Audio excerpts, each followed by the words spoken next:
सत तत्व को लेकर शोक करना अनुचित क्यों है? इस शंका के समाधान के लिए आगे के 2 श्लोक कहते हैं। न तो वाहम जातु नासनत्वं नेने जनाधिपः न चैव न भविष्यामः सर्वे वयमतः परम। ये दोनों ही शरीरी और शरीर ये दोनों ही अशोच्य हैं, अर्थात शोक न शरीरी को लेकर हो सकता है और न शरीर को लेकर ही हो सकता है, कारण कि शरीरी का कभी अभाव होता ही नहीं और शरीर कभी रह सकता ही नहीं। इन दोनों के लिए पूर्व श्लोकों में जो अशोच्यान पद आया है उसकी व्याख्या अब शरीरी की नित्यता और शरीर की अनित्यता के रूप में करते हैं। न तो वे वाहम जातु जनाधिपः, लोगों की दृष्टि से मैंने जब तक अवतार नहीं लिया था, भगवान ऐसा बोलते हैं, तब तक मैं इस रूप से कृष्ण रूप से सबके सामने प्रकट नहीं था, और तेरा जब तक जन्म नहीं हुआ था तब तक तू भी इस रूप में अर्जुन रूप से सबके सामने प्रकट नहीं था, तथा इन राजाओं का भी जब तक जन्म नहीं हुआ था तब तक ये भी इस रूप में जो कि राजा रूप से सबके सामने प्रकट नहीं थे, परंतु मैं तू और ये राजा लोग इस रूप से प्रकट न होने पर भी पहले नहीं थे, ऐसी बात नहीं है। यह मैं हूं, तू और ये राजा लोग पहले थे, ऐसा कहने से ही काम चल सकता था, पर ऐसा न कहकर मैं तू और ये राजा लोग पहले नहीं थे, ऐसी बात नहीं है, ऐसा कहा गया है। इसका कारण यह है कि पहले नहीं थे ऐसी बात नहीं, ऐसा कहने से पहले हम सब जरूर थे, यह बात दृढ़ हो जाती है। तात्पर्य यह हुआ कि नित्य तत्व सदा ही नित्य है, इसका कभी अभाव था ही नहीं। जातु कहने का तात्पर्य है कि भूत भविष्य और वर्तमान काल में तथा किसी भी देश परिस्थिति अवस्था घटना वस्तु आदि में नित्य तत्व का किंचित मात्र भी अभाव नहीं हो सकता। यहाँ अहम पद देकर भगवान ने एक विलक्षण बात कही है। आगे 4 अध्याय के 5वें श्लोक में भगवान ने अर्जुन से कहा कि मैं और तेरे बहुत से जन्म हुए हैं, पर मैं जानता हूं तू नहीं जानता। इस प्रकार भगवान ने अपना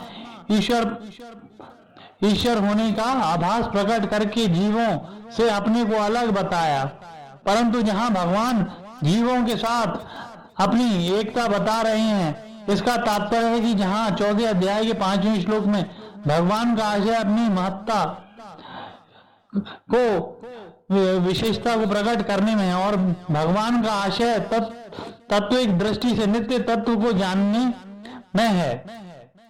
न चैव वयमतः परम, भविष्य में शरीरों की ये अवस्थाएं नहीं रहेंगी और एक दिन ये शरीर भी नहीं रहेंगे, परंतु ऐसी अवस्था में भी हम सब नहीं रहेंगे, यह बात नहीं है। अर्थात हम सब जरूर रहेंगे, कारण कि नित्य तत्व का कभी अभाव था नहीं और होगा भी नहीं। मैं तू और राजा लोग हम सभी पहले नहीं थे, यह बात भी नहीं, और आगे नहीं रहेंगे, यह बात भी नहीं है। इस प्रकार भूत और भविष्य की बात तो भगवान ने कह दी, पर वर्तमान की बात में भगवान ने नहीं कही। इसका कारण है शरीरों की दृष्टि से हम सब वर्तमान में प्रत्यक्ष ही हैं, इसमें कोई संदेह नहीं है, इसलिए हम सब अभी नहीं है, यह बात नहीं है, ऐसा कहने की जरूरत नहीं है। अगर तात्विक दृष्टि से देखा जाए तो हम सभी वर्तमान में हैं और ये शरीर प्रतिक्षण बदल रहा है। इस तरह शरीरों से अलगाव का अनुभव हमें वर्तमान में ही लेना चाहिए। तात्पर्य कि जैसे भूत और भविष्य में अपनी सत्ता का अभाव नहीं है, ऐसे ही वर्तमान में भी अपनी सत्ता का अभाव नहीं है, इसका अनुभव करना चाहिए।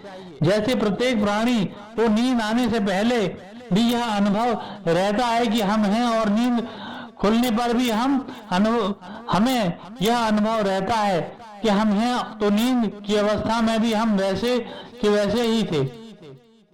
केवल ब्रह्म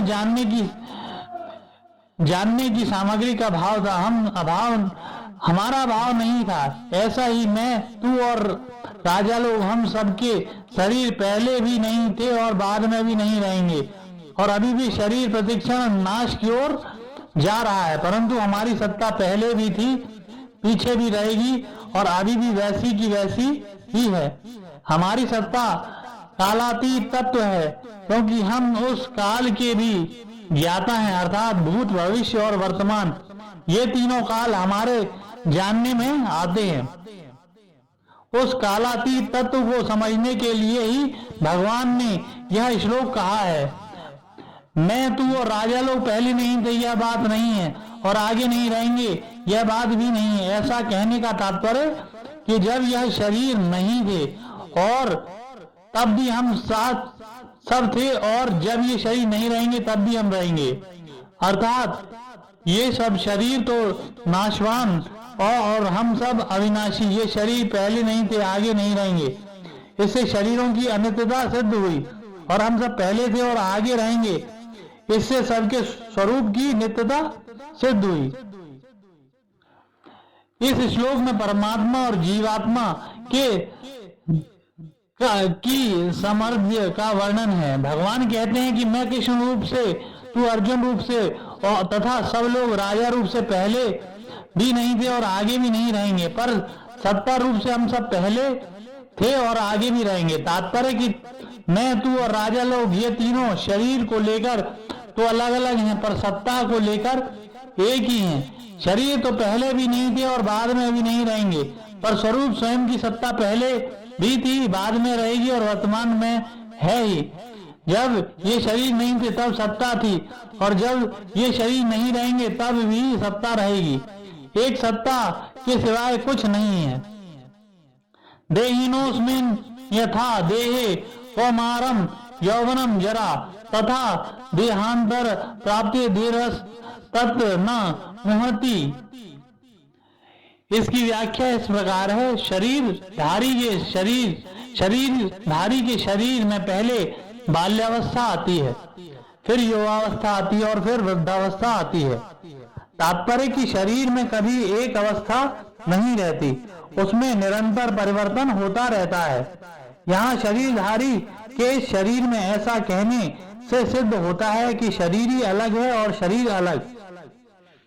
शरीरी दृष्टा है और शरीर दृश्य है। अतः शरीर में बालकपन आदि अवस्थाओं का जो परिवर्तन है वह परिवर्तन शरीरी में नहीं है।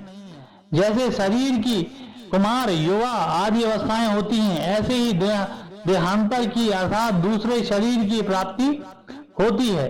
जैसे स्थूल शरीर बालक के जीवन एवं जवान से बूढ़ा हो जाता है, तो इन अवस्थाओं के परिवर्तन को लेकर कोई शोक नहीं होता। ऐसे ही शरीरी एक शरीर से दूसरे शरीर में जाता है, तो इस विषय में भी शोक नहीं होना चाहिए। जैसे स्थूल शरीर के रहते रहते कुमार, युवा आदि अवस्थाएं होती हैं, ऐसे ही सूक्ष्म और कारण शरीर के रहते रहते देहांतर की प्राप्ति होती है। अर्थात जैसे बालकपन, जवानी आदि स्थूल शरीर की अवस्थाएं, ऐसे ही देहांतर की प्राप्ति सूक्ष्म और कारण शरीर की अवस्था है। स्थूल शरीर के रहते रहते कुमार आदि अवस्थाओं का परिवर्तन होता है। यह तो स्थूल दृष्टि है। सूक्ष्म दृष्टि से देखा जाए तो अवस्थाओं की तरह स्थूल शरीर में भी परिवर्तन होता रहता है। बाल्यावस्था में जो शरीर था वह युवावस्था में नहीं है। वास्तव में ऐसा कोई भी क्षण नहीं है जिस क्षण स्थूल शरीर का परिवर्तन ना होता हो। ऐसे ही सूक्ष्म और कारण शरीर में भी प्रतिक्षण परिवर्तन होता रहता है, जो देहांतर रूप में स्पष्ट देखने में आता है।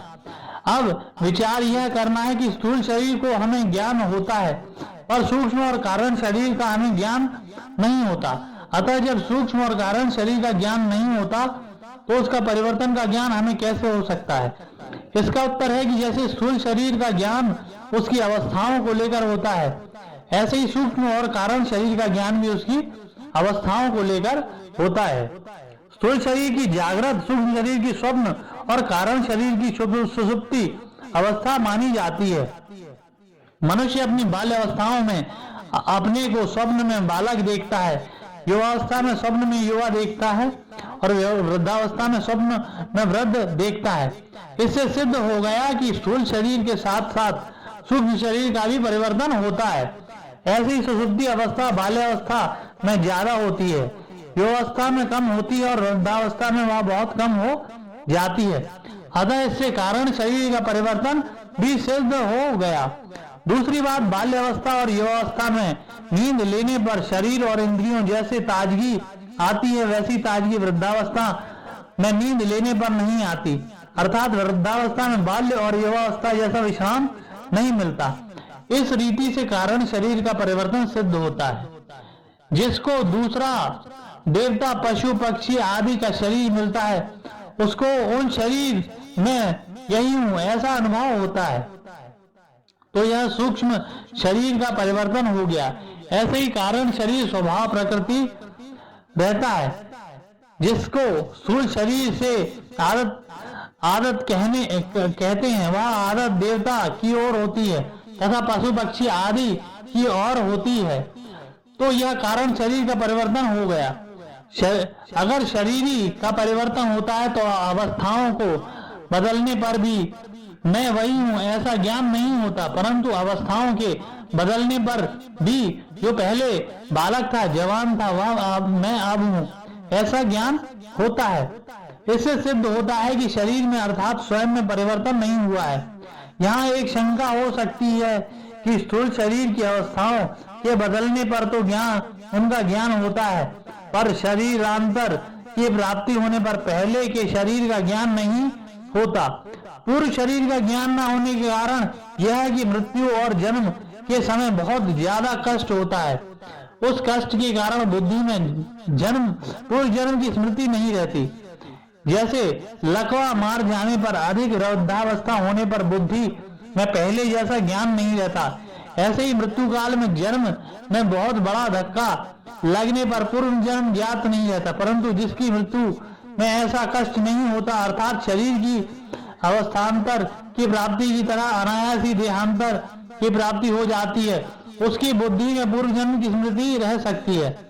अब विचार करें कि जैसे ज्ञान अवस्थांतर प्राप्ति में होता है, वैसा ज्ञान देहांतर की प्राप्ति में नहीं होता। परंतु मैं हूं इस प्रकार अपनी सत्ता का ज्ञान तो सबको रहता है। जैसे सुषुप्ति गाढ़ निद्रा में अपना कुछ भी ज्ञान नहीं रहता, पर जागने पर मनुष्य कहता है कि ऐसी गाढ़ निद्रा आई कि मेरे को कुछ पता नहीं रहा, तो कुछ पता नहीं रहा। इसका ज्ञान तो है ही, सोने से पहले मैं जो था वही मैं जागने के बाद हूँ, तो सुषुप्ति के समय भी मैं वही था। इस प्रकार अपनी सत्ता का ज्ञान अखंड रूप से निरंतर रहता है। अपनी सत्ता के अभाव का ज्ञान कभी किसी को नहीं होता। शरीरधारी की सत्ता का सद्भाव अखंड रूप से रहता है, तभी तो मुक्ति होती है और मुक्त अवस्था में वह रहता है।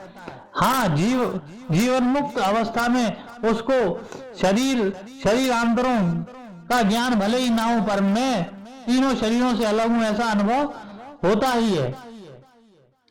धीरस्त्र न मुहति, धीर वही है जिसको सत असत का बोध हो।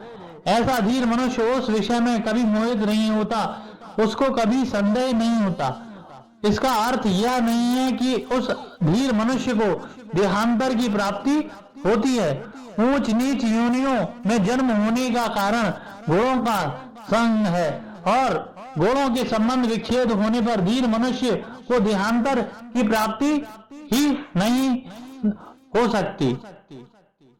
यहाँ तत्व पद का अर्थ देहांतर प्राप्ति के विषय में नहीं है, अपितु देही के विषय में है। तात्पर्य की देह क्या है, देही क्या है, परिवर्तनशील क्या है, अपरिवर्तनशील क्या है, अनित्य क्या है, नित्य क्या है, असत क्या है, सत्य क्या है, विकारी क्या है, अविकारी क्या है, इस विषय में वह मोहित नहीं होता। देह और देही सर्वथा अलग है, इस विषय में उसको कभी मोह नहीं होता। उसको अपनी असंगता का अखंड ज्ञान रहता है। शरीर कभी एक रूप रहता ही नहीं और सत्ता कभी अनेक रूप होती ही नहीं। शरीर जन्म से पहले भी नहीं था, मरने के बाद भी नहीं रहेगा और वर्तमान में भी वह प्रतिक्षण मर रहा है। वास्तव में गर्भ में रहते ही शरीर के मरने का क्रम शुरू हो जाता है। बाल्यावस्था मर जाए तो युवावस्था आ जाती है, युवावस्था मर जाए तो वृद्धावस्था आ जाती है और वृद्धावस्था मर जाए तो देहांतर अवस्था अर्थात दूसरे शरीर की प्राप्ति हो जाती है। ये सब अवस्थाएं शरीर की हैं। बाल, युवा और वृद्ध ये तीनों अवस्थाएं स्थूल शरीर की हैं और देहांतर की प्राप्ति सूक्ष्म शरीर तथा कारण शरीर की है। परंतु स्वरूप की चिन्मय सत्ता इन सभी अवस्थाओं से अतीत है। अवस्थाएं बदलती हैं, स्वरूप वही रहता है। इस प्रकार शरीर विभाग, सत्ता विभाग को अलग अलग जानने वाला तत्व पुरुष कभी किसी अवस्थाओं में भी मोहित नहीं होता। जीव अपने कर्मों का फल भोगने के लिए अनेक योनियों में जाता है, नरक और स्वर्ग में रहता है। ऐसा कहने मात्र से सिद्ध होता है कि 84 लाख योनियां छूट जाती हैं, स्वर्ग और नरक छूट जाता है और स्वयं वही रहता है। योनियां बदलती हैं, जीव नहीं बदलता। जीव एक रहता है, तभी तो वह अनेक योनियों में, अनेक लोगों में जाता है। जो अनेक योनियों में जाता है वह स्वयं किसी के साथ लिप्त नहीं होता, कहीं नहीं फंसता। अगर वह लिप्त भी हो जाए, फंस जाए तो 84 लाख योनियों को कौन भोगेगा? स्वर्ग और नरकों में कौन जाएगा? मुक्त कौन होगा? जन्मना और मरना हमारा धर्म नहीं है, अपितु शरीर का धर्म है।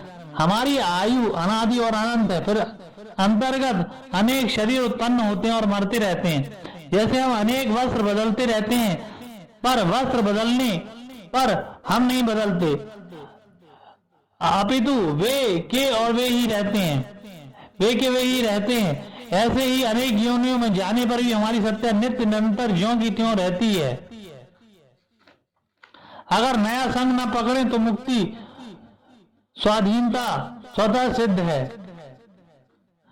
अनित्य वस्तु शरीर आदि को लेकर जो शोक होता है उसकी निवृत्ति के लिए कहते हैं मात्रा स्पर्शास्तु कौन्तेय शीतोष्ण सुख दुख दाह आग माप यिनो नित्य तास्तेत स्व भारत। 15वें श्लोक से पहले 11वें से 13वें श्लोक तक और आगे 16वें से 30वें श्लोक तक देही और देह इन दोनों का ही प्रकरण है। फिर बीच में मात्र स्पर्श के ये 2 श्लोक कैसे आए? इसका समाधान यह है कि पहले 12वें श्लोक में भगवान में संपूर्ण जीवों के नित्य स्वरूप बताने के लिए किसी काल में नहीं, मैं किसी काल में नहीं था, ऐसी बात नहीं, ऐसा कहकर अपने को उन्हीं की पंक्तियों में रख दिया। ऐसे ही शरीर आदि मात्र प्रकृत पदार्थों को अनित्य विनाशी परिवर्तनशील बताने के लिए भगवान ने यहाँ मात्र स्पर्श की बात कही है। तू नित्य तत्व से देहादि अनित्य वस्तुओं को अलग बताने के लिए यहाँ तू पद आया है। मात्रा स्पर्श जिनसे माप तोल होता है अर्थात जिनसे ज्ञान होता है, उन ज्ञान के साधन इंद्रियों और अंतःकरण का नाम मात्रा है। मात्रा से अर्थात इंद्रियों और अंतःकरण से जिनका संयोग होता है उनका नाम स्पर्श है। अतः इंद्रियों और अंतःकरण से जिनका ज्ञान है ऐसी सृष्टि के मात्र पदार्थ मात्र स्पर्श है। यहाँ मात्र स्पर्श पद से केवल पदार्थ ही क्यों लिए जाए, पदार्थ का संबंध क्यों ना लिया जाए? अगर हम यहाँ मात्र स्पर्श पद से केवल मात्र पदार्थ का संबंध ही लें तो संबंध को आगे जानने वाला नहीं कह सकते। आगा माप ये न आगे जानने वाला नहीं कह सकते, क्योंकि संबंध की स्वीकृति केवल अंतःकरण में ना होकर स्वयं में है, अहम में होती है। स्वयं नित्य है, इसलिए उनमें जो स्वीकृति हो जाती है वह भी नित्य जैसी ही हो जाती है। स्वयं जब तक उस स्वीकृति को नहीं छोड़ते तब तक वह स्वीकृति ज्यों की त्यों बनी रहती है। अर्थात पदार्थ का वियोग ही हो जाने पर, पदार्थों के ना रहने पर ही उन पदार्थों का संबंध बना रहता है। यह माना हुआ संबंध केवल अस्वीकृति से अर्थात अपने में न मानने से मिटता है। अपने सत्व स्वरूप में संबंध है नहीं, हुआ नहीं और हो सकता भी नहीं, परंतु माने हुए संबंध की अस्वीकृति के बिना भी कितना ही त्याग किया जाए, कितना भी कष्ट भोगा जाए, शरीर में कितना भी परिवर्तन हो जाए, कितनी तपस्या की जाए, तो भी माना हुआ संबंध मिटता नहीं है, अपितु ज्यों का त्यों ही बना रहता है। जैसे कोई स्त्री विधवा हो जाती है अर्थात उसका पति से सदा के लिए वियोग हो जाता है, पर 50 वर्ष के बाद भी उसको कोई कहता है कि यह अमुक की स्त्री है, तो उसके कान खड़े हो जाते हैं। इससे सिद्ध हुआ कि पति के ना रहने पर भी उसका माना हुआ संबंध सदा बना रहता है। इस दृष्टि से उस संबंध को आने जाने वाला कहना बनता नहीं है। अतः यहाँ मात्र स्पर्श पद से पदार्थों का संबंध न लेकर मात्र पदार्थ लिए गए हैं।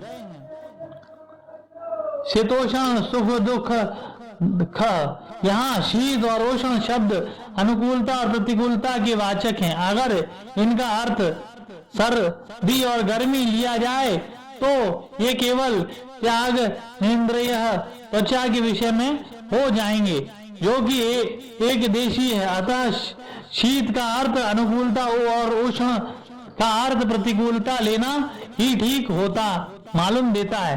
मात्र पदार्थ अनुकूलता प्रतिकूलता के द्वारा सुख दुख देने वाला है, अर्थात जिसको हम चाहते हैं ऐसी अनुकूल वस्तु व्यक्ति परिस्थिति घटना देश काल आदि के मिलने से सुख होता है, और जिसको हम नहीं चाहते ऐसी प्रतिकूल वस्तु व्यक्ति परिस्थिति आदि के मिलने से दुख होता है। यहाँ अनुकूल प्रतिकूल कारण है और सुख दुख कार्य है।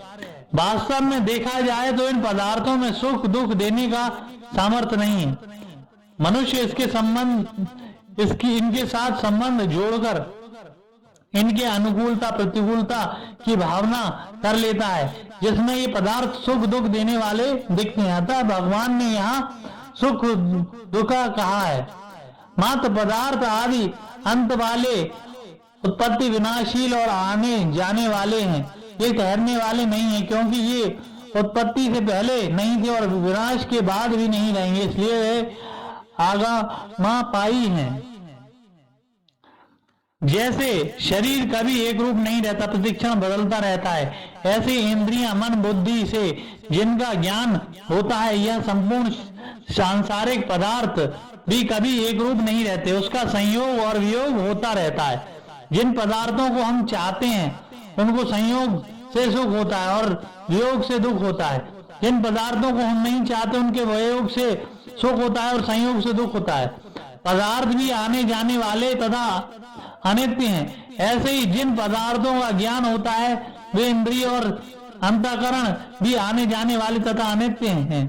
ऐसे पदार्थ से होने वाला सुख दुख भी आने जाने वाला तथा अनित्य है, परंतु स्वयं सदा ज्यों का त्यों रहने वाला निर्विकार और नित्य है।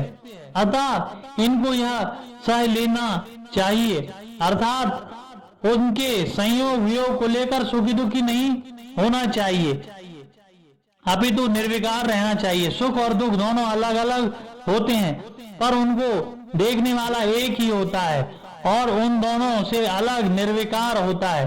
परिवर्तनशील को देखने में स्वरूप की अपरिवर्तनशीलता का अनुभव स्वतः होता है। यह शीत शब्द अनुकूलता और उष्ण शब्द प्रतिकूलता का वाचक है। तात्पर्य कि ज्यादा सर्दी पड़ने से भी वृक्ष सूख जाता है और ज्यादा गर्मी पड़ने पर भी वृक्ष सूख जाता है। अतः परिणाम में सर्दी और गर्मी दोनों ही एक ही है। इस तरह अनुकूलता और प्रतिकूलता भी एक ही है, इसलिए भगवान इन दोनों को ही सहने की अर्थात इनसे ऊंचा उठने की आज्ञा देते हैं। सुख दुख हर्ष शोक राग द्वेष काम क्रोध आदि आने जाने वाले बदलने वाले हैं, पर स्वयं स्वरूप ज्यों का त्यों रहने वाला है। साधक से यह बहुत बड़ी भूल होती है कि वह बदलने वाली दशा को देखता है पर स्वयं को नहीं देखता। दशा को स्वीकार करता है पर स्वयं को स्वीकार नहीं करता। दशा पहले भी नहीं थी और पीछे भी नहीं रहेगी, अतः बीच में देखने पर भी वह है नहीं, परंतु स्वयं में आदि अंत और मध्य है ही नहीं। दशा कभी एक रूप रहती ही नहीं, स्वयं कभी अनेक रूप होता ही नहीं। जो देखता है वह भी दशा है, और जो देखने वाली बुद्धि है वह भी दशा है। जानने में आने वाली भी दशा है और जानने वाली भी दशा है। स्वयं में ना दिखने वाला है ना देखने वाला है, ना जानने में आने वाला है ना जानने वाला है।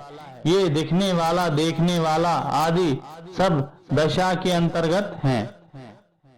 दिखने वाला देखने वाला तो नहीं रहेंगे पर स्वयं रहेगा, क्योंकि दशा तो मिट जाएगी पर स्वयं रह जाएगा।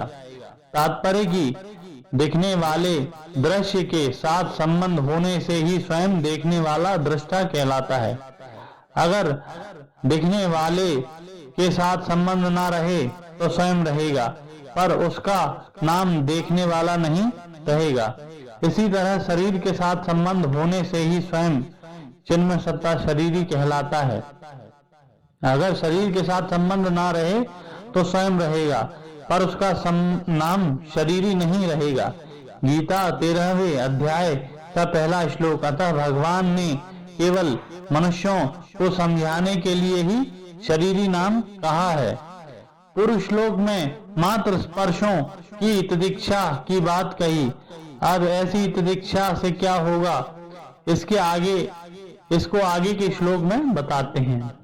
यम हिम्ना यथा येते पुरुषम पुरुषार्थव समझ दुख सुखम धीरम सो वाय कल्पते। अर्थात मनुष्य प्राय परिस्थितियों को बदलने का ही विचार करता है जो कभी बदली नहीं जा सकती हैं, और जिनको बदलना संभव ही नहीं। युद्ध रूपी परिस्थिति के प्राप्त होने पर अर्जुन ने उसको बदलने का विचार न करके अपने कल्याण का विचार कर लिया है। यह कल्याण का विचार करना ही मनुष्यों में उनकी श्रेष्ठता है। धीर मनुष्य सुख दुख में सम होता है। अंतःकरण की वृत्ति से ही सुख और दुख ये दोनों अलग अलग दिखते हैं। सुख दुख के भोगने में पुरुष हेतु है, और वह हेतु बनता है प्रकृति में स्थित होने से। जब वह अपने स्वरूप में स्थित हो जाता है तब सुख दुख को भोगने वाला कोई नहीं रहता। अतः अपने आप में स्थित होने से वह सुख दुख में स्वाभाविक ही सम हो जाता है। धीर मनुष्य को ये मात्र स्पर्श अर्थात प्रकृति मात्र पदार्थ व्यवस्था व्यथा नहीं पहुंचाते। प्रकृति पदार्थ के संयोग से जो सुख होता है वह भी व्यथा है, और उन पदार्थों के वियोग से जो दुख होता है वह भी व्यथा है। परंतु जिसकी दृष्टि समता की तरफ है उसको यह प्रकृति पदार्थ सुखी दुखी नहीं कर सकते। समता की तरफ दृष्टि रखने से अनुकूलता को लेकर उस सुख का ज्ञान तो होता है, पर उसका भोग न होने से अंतःकरण में उस सुख स्थायी रूप से संस्कार नहीं पड़ता। ऐसे ही प्रतिकूल आने पर उस दुख का ज्ञान तो होता है, पर उसका भोग न होने से अंतःकरण में उस दुख का स्थायी रूप संस्कार नहीं पड़ता। ऐसे धीर मनुष्य अमरता के योग्य हो जाता है, अर्थात उसमें अमरता प्राप्त करने की सामर्थ्य आ जाती है। सामर्थ्य योग्यता आने पर वह अमर हो ही जाता है। इसमें देरी का कोई काम नहीं, कारण कि उसकी अमरता से स्वतः सिद्ध है। केवल पदार्थों के संयोग वियोग से जो अपने में विकार मानता है, यही गलती थी। यह मनुष्य योनि सुख दुख भोगने के लिए नहीं मिली है, अपितु सुख दुख से ऊंचा उठकर महान आनंद परम शांति की प्राप्ति के लिए मिली है। जिस आनंद सुख शांति के प्राप्त होने के बाद और कुछ प्राप्त करना बाकी नहीं रहता। अगर अनुकूल वस्तु व्यक्ति परिस्थिति आदि के होने अथवा उसकी संभाव में हम सुखी होंगे, अर्थात हमारे भीतर अनुकूल वस्तु व्यक्ति आदि के प्राप्त करने की कामना लोलुपता रहेगी, तो हम अनुकूलता का सदुपयोग नहीं कर सकेंगे। अनुकूलता का सदुपयोग करने की सामर्थ्य शक्ति हमें प्राप्त नहीं हो सकेगी, कारण कि अनुकूलता का सदुपयोग करने की शक्ति अनुकूलता के भोग में खर्च हो जाएगी, जिससे अनुकूलता का सदुपयोग नहीं होगा, किंतु भोग ही होगा। ऐसी रीति से प्रतिकूल वस्तु, व्यक्ति, परिस्थिति, घटना, क्रिया आदि के आने पर अथवा उसकी आशंका से हम दुखी होंगे तो प्रतिकूलता का सदुपयोग नहीं होगा, किंतु भोग ही होगा। दुख को सहने का सामर्थ्य हमारे में नहीं रहेगा, अतः हम प्रतिकूलता के भोग में ही फंसे रहेंगे और दुखी होते रहेंगे। अगर अनुकूल वस्तु, व्यक्ति, परिस्थिति, घटना आदि के प्राप्त होने पर सुख सामग्री का अपने सुख, आराम, सुविधा के लिए उपयोग करेंगे और उससे राजी होंगे तो यह अनुकूलता का भोग हुआ। परंतु निर्वाह बुद्धि से उपयोग करते हुए उस सुख सामग्री को अभावग्रस्तों की सेवा में लगा दें तो यह अनुकूलता का सदुपयोग हुआ। अब विचार करना है कि प्रतिकूलता का सदुपयोग कैसे किया जाए। दुख का कारण सुख की इच्छा, आशा ही है। प्रतिकूल परिस्थिति दुखदायी तभी होती है जब भीतर सुख की इच्छा रहती है। अगर हम सावधानी के साथ अनुकूलता की इच्छा का, सुख की आशा का त्याग कर दें तो फिर हमें प्रतिकूल परिस्थिति में दुख नहीं हो सकता, अर्थात हमें प्रतिकूल परिस्थिति दुखी नहीं कर सकती। जैसे रोगी को कड़वी से कड़वी दवाई लेनी पड़ती है तो भी उसे दुख नहीं होता, अपितु इस बात को लेकर प्रसन्नता होती है कि इस दवाई से मेरा रोग नष्ट हो रहा है। मेरे ही पैर में कांटा गहरा गड़ जाए और कांटा निकालने वाला में उसे निकालने के लिए सुई से गहरा घाव बनाए तो बड़ी पीड़ा होती है। उस पीड़ा से वह सिसकता है, घबराता है, पर वह कांटा निकालने वाले को यह कभी नहीं कहता कि भाई तुम छोड़ दो, कांटा मत निकालो। कांटा निकल जाएगा सदा के लिए, पीड़ा दूर हो जाएगी। इस बात को लेकर हम पीड़ा को प्रसन्नता पूर्वक सह लेता है। यह जो सुख की इच्छा का त्याग करके दुख को, पीड़ा को प्रसन्नता पूर्वक सहना है, यह प्रतिकूलता का सदुपयोग है। अगर इस कड़वी दवाई लेने से कांटा निकालने की पीड़ा से दुखी हो जाता है तो यह प्रतिकूलता का भोग है, जिससे उसे भयंकर दुख भोगना पाना पड़ेगा। यदि हम सुख दुख उपभोग करते रहेंगे तो भविष्य में हमें भोग योनि अर्थात स्वर्ग, नरक आदि में जाना ही पड़ेगा, कारण कि सुख दुख भोगने के स्थान से स्वर्ग, नरक आदि ही हैं। यदि हम सुख दुख भोग करते हैं तो सुख दुख में सम नहीं रहेंगे, सुख दुख से ऊंचे नहीं उठते तो हम मुक्ति के पात्र कैसे होंगे? नहीं हो सकते। 14वें श्लोक में भगवान ने कहा कि ये सांसारिक पदार्थ आदि अनुकूलता प्रतिकूलता के द्वारा सुख दुख देने वाले और आने जाने वाले हैं, सदा रहने वाले नहीं, क्योंकि यह अनित्य और क्षण भंगुर हैं। अब तक देही का जो विवेचन हुआ उसी को भगवान दूसरे शब्दों में आगे के 3 श्लोकों में कहते हैं।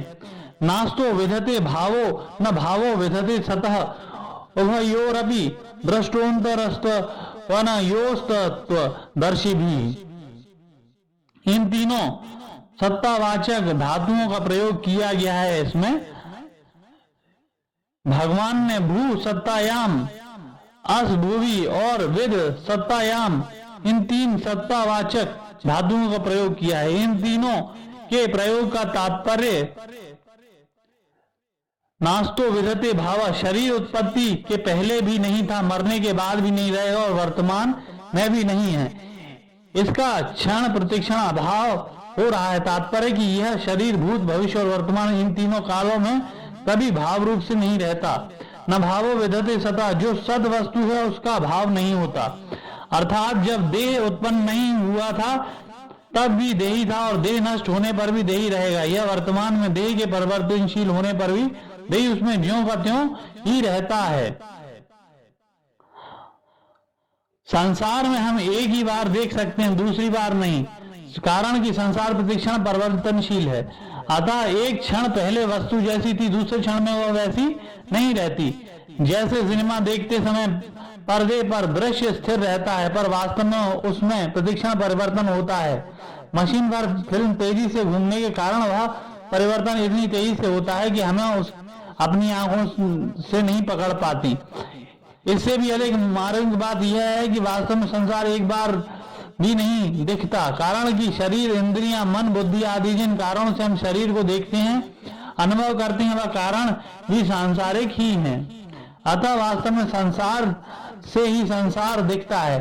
जो संसार शरीर संसार से सर्वथा संबंध रहित है, उस स्वरूप से संसार कभी दिखता ही नहीं। तात्पर्य यह कि स्वरूप में संसार प्रतीति नहीं है, संसार के संबंध से ही संसार की प्रतीति होती है। इससे सिद्ध हुआ कि स्वरूप का संसार से कोई संबंध है ही नहीं। उपयोरपि दृष्टोन्तस्तो न योस्तत्वदर्शी भी, इन दोनों में अर्थात सत असत देही के तत्व को जानने वाले महापुरुषों ने इसका तत्व देखा है, इसका निचोड़ निकाला है कि केवल एक सत तत्व ही विद्यमान है। असत वस्तु का तत्व भी सत है और सत वस्तु का तत्व ही सत है, अर्थात दोनों का तत्व एक सत ही है, दोनों का तत्व भाव रूप से एक ही है। अतः सत और असत इन दोनों के तत्व को जानने वाले महापुरुषों के द्वारा जानने में आने वाला एक सत तत्व ही है। असत की जो सत्ता प्रतीत होती है, वह सत्ता भी वास्तव में सत की ही है। सत की सत्ता से ही असत सत्तावान प्रतीत होता है। इसी सत को परा प्रकृति, क्षेत्रज्ञ, पुरुष और अक्षर कहा गया है तथा असत को अपरा प्रकृति, क्षेत्र, प्रकृति और क्षर कहा गया है। अर्जुन भी शरीरों को लेकर शोक कर रहे हैं कि युद्ध करने से सब मर जाएंगे। इस पर भगवान कहते हैं कि क्या युद्ध न करने से ये नहीं मरेंगे? असत तो मरेगा ही और निरंतर मर ही रहा है, परंतु इसमें जो सत्य रूप से है उसका कभी अभाव नहीं होगा। इसलिए शोक करना तुम्हारी बेसमझी ही है।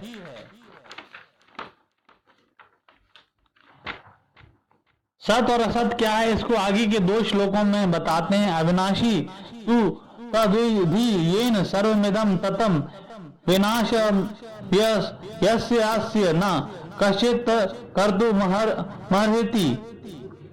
पूर्व श्लोक में जो सत असत की बात कही गई थी, उसमें पहले सत की व्याख्या करने के लिए यहाँ तू पद आया है। उस तत्व को तू समझ, ऐसा कहकर भगवान ने उस तत्व को परोक्ष बताया। परोक्ष बताने का तात्पर्य है कि अनंतता से दिखने वाले इस संपूर्ण संसार में वह परोक्ष तत्व ही व्याप्त है, परिपूर्ण है। वास्तव में जो परिपूर्ण है वही है और जो सामने संसार दिख रहा है यह नहीं है।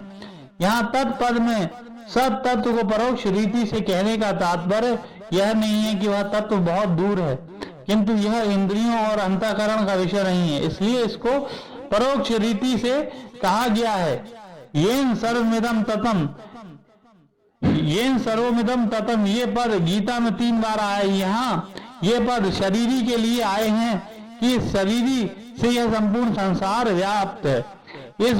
यह बात असंख्य योग की दृष्टि से कही गई है। दूसरी बार यह पद 8वें अध्याय के 22वें श्लोक में आए हैं।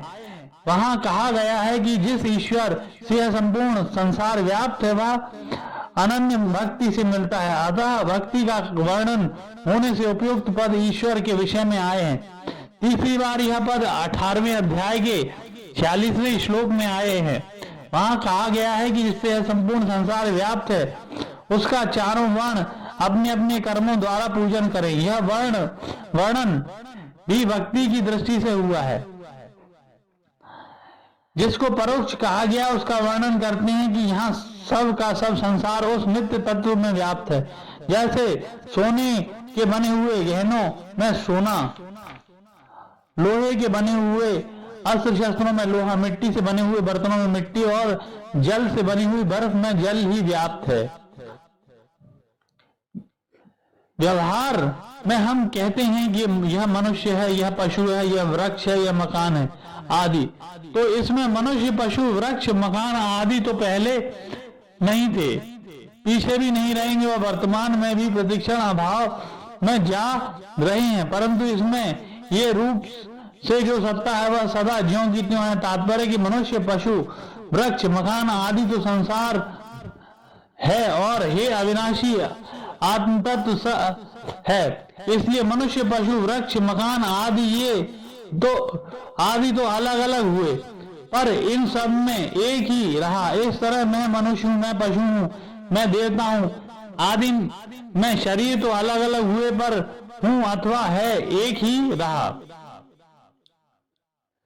ये इन सर्वमिदं तत्त्वम्, ये पद यहाँ जीवात्मा के लिए आए हैं और 18वें अध्याय के 22वें श्लोक में, यहाँ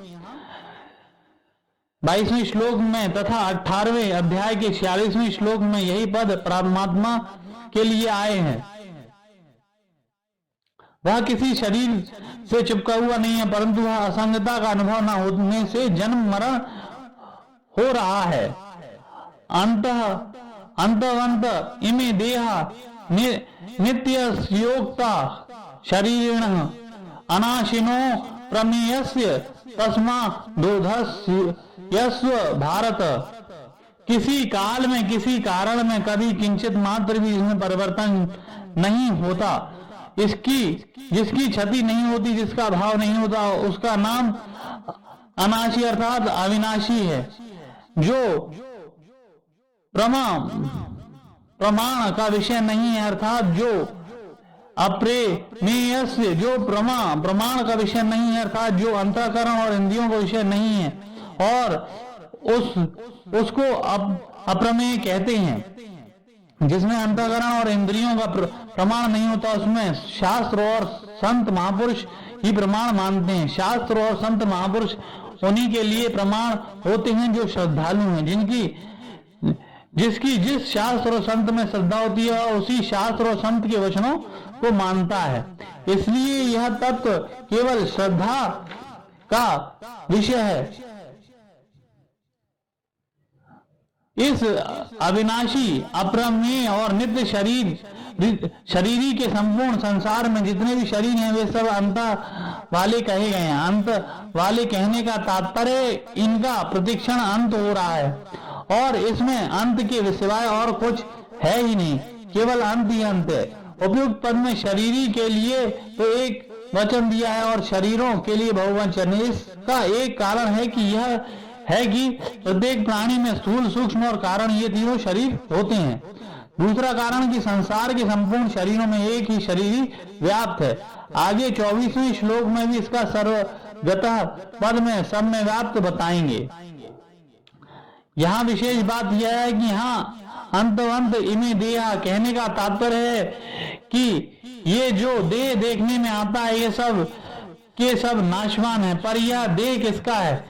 नित्यस्य अनाशिनः, ये देह नित्य के हैं और अविनाशी के हैं। तात्पर्य कि नित्य तत्व ने जिसका कभी नाश नहीं होता, इसको अपना मान रखा है। अपना मानने का अर्थ है कि अपने में शरीर में रख दिया और शरीर को अपने में रख लिया।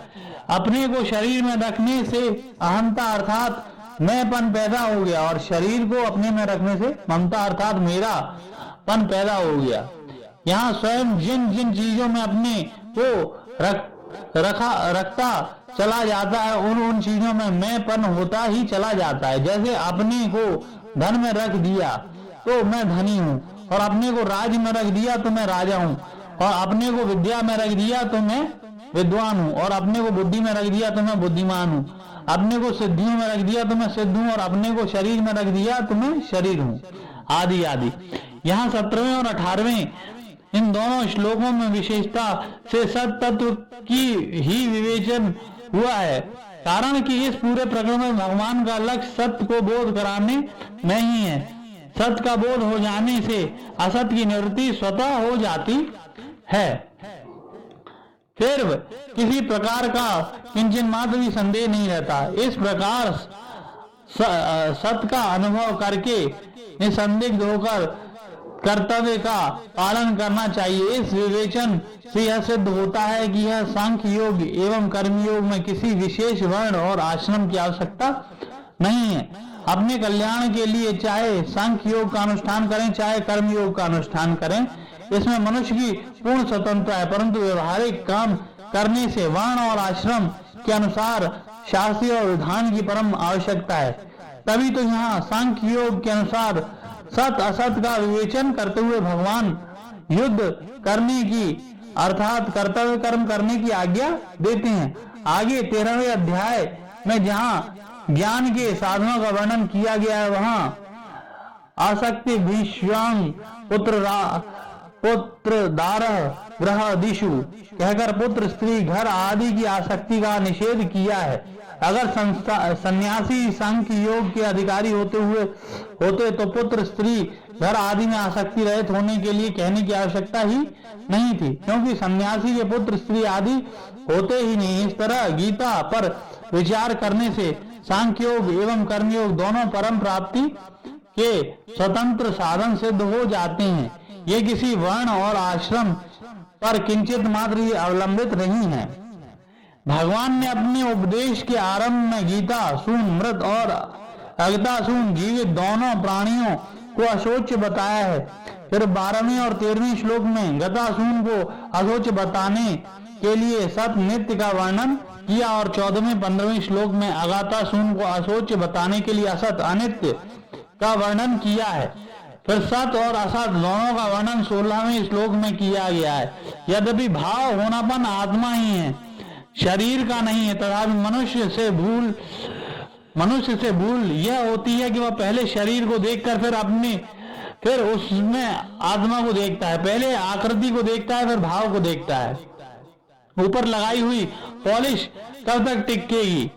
साधक को विचार करना चाहिए कि आत्मा पहले थी या शरीर पहले था। विचार करने पर सिद्ध होता है कि आत्मा पहले है, शरीर पीछे है, भाव पहले है, प्रकृति पीछे है। इसलिए साधक की दृष्टि पहले भाव रूप आत्मा या स्वयं की तरफ जानी चाहिए, शरीर की तरफ नहीं।